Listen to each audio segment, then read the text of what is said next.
প্রতি বছরের মতো এবারও শিলচর সৎসঙ্গ বিহারে অত্যন্ত উৎসাহ উদ্দীপনার মধ্য দিয়ে পালিত হতে যাচ্ছে শ্রী শ্রী ঠাকুর অনুকূলচন্দ্রের 138তম জন্ম উৎসব এবং 48তম শ্রী বিগ্রহ প্রতিষ্ঠা বার্ষিকী। আগামী 7 ও 8 জানুয়ারি দুদিনের এই বর্ণাঢ্য উৎসব অনুষ্ঠিত হবে। Bureau report, Barak vision.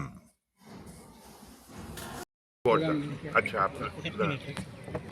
আমাদের যে উৎসবের প্রস্তুতিটা চলছে, এই উৎসবটার সূচনা হয়েছিল 1978 ইংরেজির 22শে ফেব্রুয়ারি শ্রী শ্রী ঠাকুর অনুকূলচন্দ্রের জ্যেষ্ঠ পুত্র, যাকে আমরা শ্রী শ্রী বরদা বলে সম্বোধন করি, তিনি এসে বিগ্রহ প্রতিষ্ঠা করেছিলেন।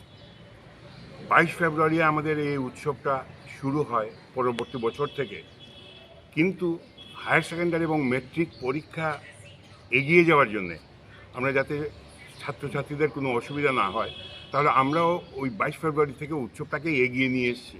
ফেব্রুয়ারি মাসে করছি এখনও প্রথম বা দ্বিতীয় রবিবার।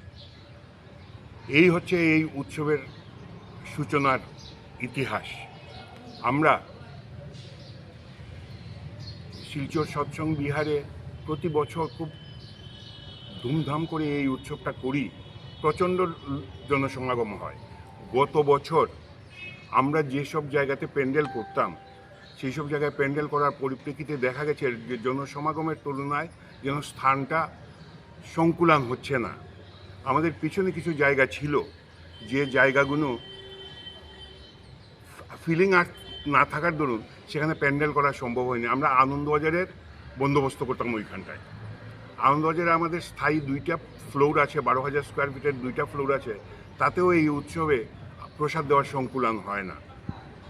আমরা তখন ওই মাঠে লোয়ার ল্যান্ডটার মধ্যে আমরা আবার টেম্পোরারি করতাম, শেড করতাম প্রসাদ দেওয়ার জন্য।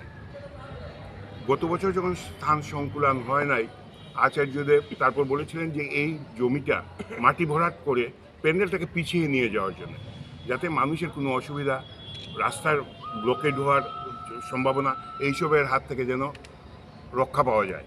আপনারা যাবার সময় দয়া করে দেখে যাবেন যে আমরা প্যান্ডেলটা কোথায় তৈরি করছি। একদম আনন্দবাজারের প্যারালাল করে আমরা প্যান্ডেলটা তৈরি করছি।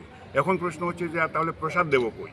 ওই কথাটা যখন আচার্যদেবকে জিজ্ঞেস করা হয়েছিল, তখন আচার্যদেব বললেন, আপনাদের তো দুইটা তালাতে হয়, আরেকটা তালা কনস্ট্রাক্ট করে নিন।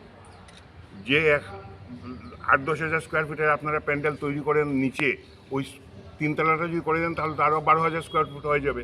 আমরা এইবারই প্রথম, আমাদের কাজও সম্পূর্ণ হয়ে গেছে, আমরা এই 3 তলায় আনন্দবাজারের প্রসাদের বন্দোবস্ত করব। তাছাড়া আমরা এইবারের উৎসবের আমরা প্রতি বছর যে উৎসব করি, ধর্মসভা করি,